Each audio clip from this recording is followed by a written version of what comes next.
JTA, this is the first op-ed in a series of pieces about anti-Semitism and Jewish issues written by 2020 presidential candidates.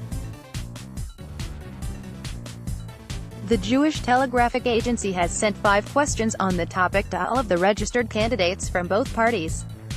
1. Anti-Semitic hate crimes are currently on the rise across the United States.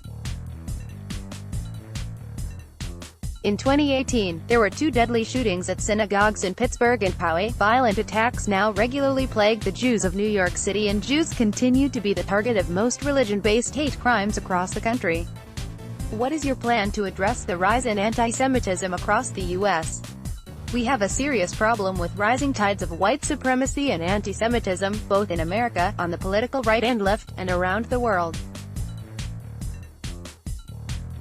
It's not a new phenomenon, but it is the responsibility of leaders everywhere to work aggressively to combat this poison.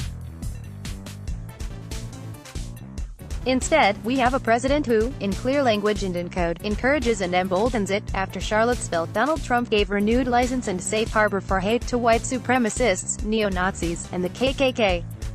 There's a short line from those people marching with tiki torches in Charlottesville chanting, "Jews will not replace us," to the shooter at the Tree of Life synagogue in Pittsburgh saying Jews were committing genocide to his people. We need a comprehensive approach to battling anti-Semitism that takes seriously both the violence that accompanies it and the hateful and dangerous lies that undergird it. Sadly, anti-Semitism takes many different forms and cuts across ideology, political party, group and nation. So we must remain vigilant and speak out every time we see the persistent evil of anti-Semitism rear its ugly head. It's incumbent on all of us to stand against those who traffic in pernicious stereotypes, or who seek to scare and divide us for political gain. Silence is complicity, so we must speak out every time. We must call hate by its proper name, and condemn it. We must also address the extremist, white supremacist violence that has sparked so much bloodshed, especially with Trump fanning the flames of hatred and hollowing out resources we put in place during the Obama-Biden administration to address domestic extremism. I'll restore that funding and work to pass a federal domestic terrorism law. Can craft legislation that respects free speech and civil liberties, while making the same commitment as a nation to root out domestic terrorism as we have to stopping international terrorism. We must appoint leadership at the U.S.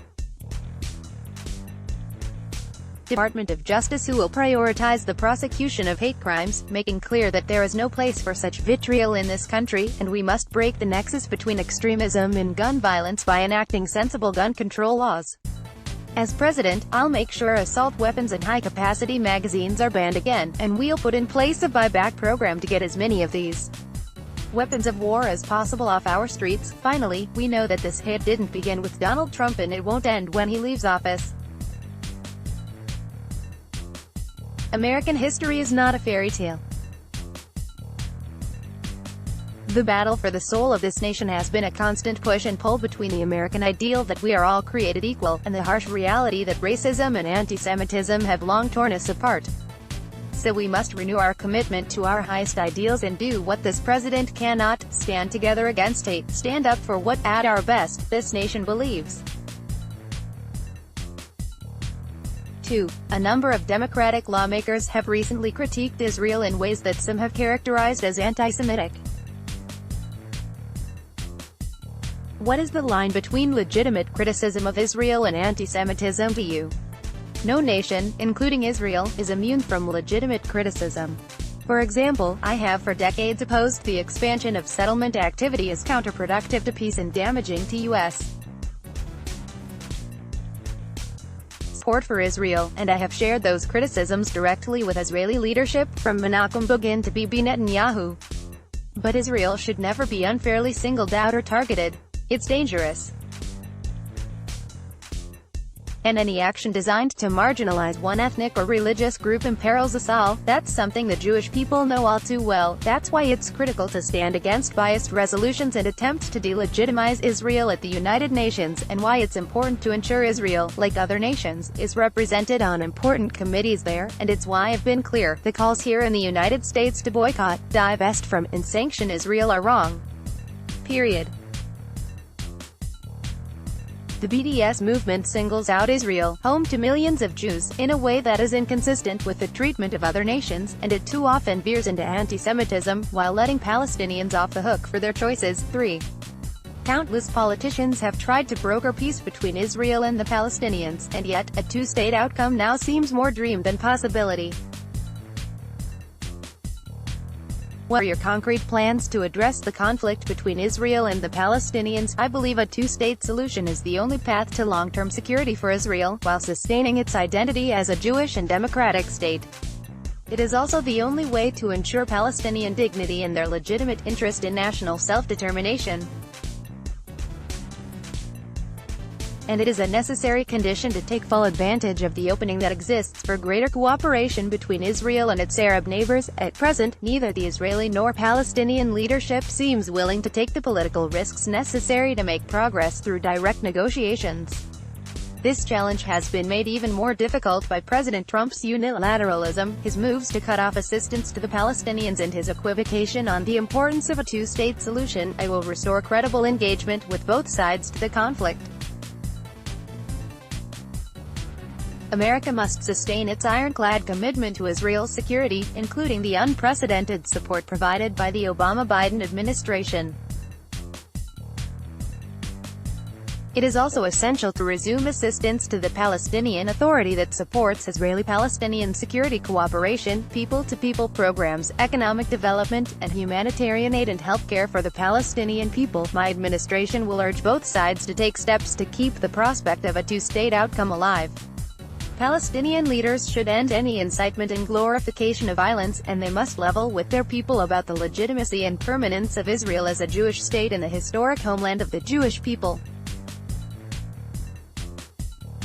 Israeli leaders should stop the expansion of West Bank settlements and talk of annexation that would make two states impossible to achieve.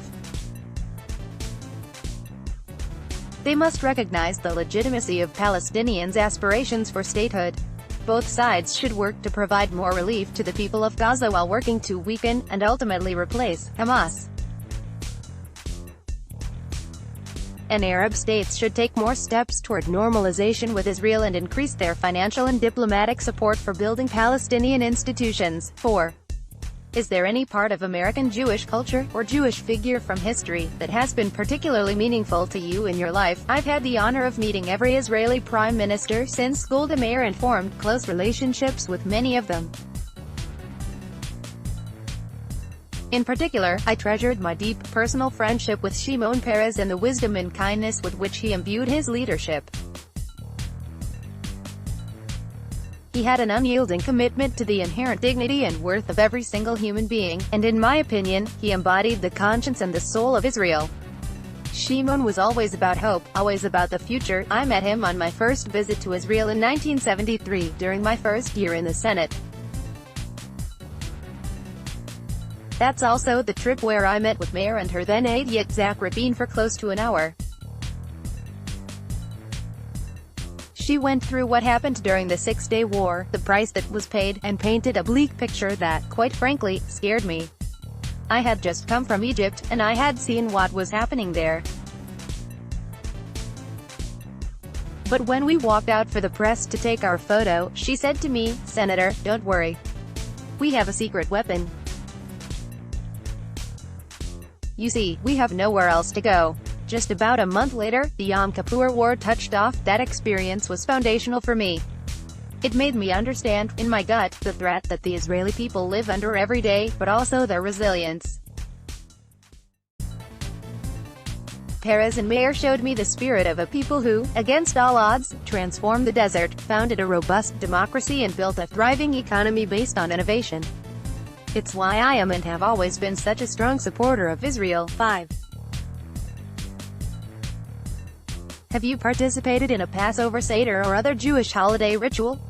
If so, what were the circumstances, and what was the experience like for you? I've had the honor of sharing many meaningful experiences with Jewish friends and family, celebrating weddings, sitting Shiva. During our first year in office, in 2009, President Obama became the first president to host a Seder at the White House, a tradition he maintained each year of his presidency. In 2013, Jill and I were proud to have the first vice presidential sukkah at the Naval Observatory, and we welcomed Jewish children from the community to come decorate it. It was incredibly meaningful to be able to host our friends from the community during Sukkot with traditional hospitality. And in 2014, I presided over the lighting of the national menorah to mark the start of Hanukkah with a message that is critical for us all to remember today: Jewish heritage is American heritage. The views and opinions expressed in this article are those of the author and do not necessarily reflect the views of JTA or its parent company, 70 Faces Media. Let's block ads. Why?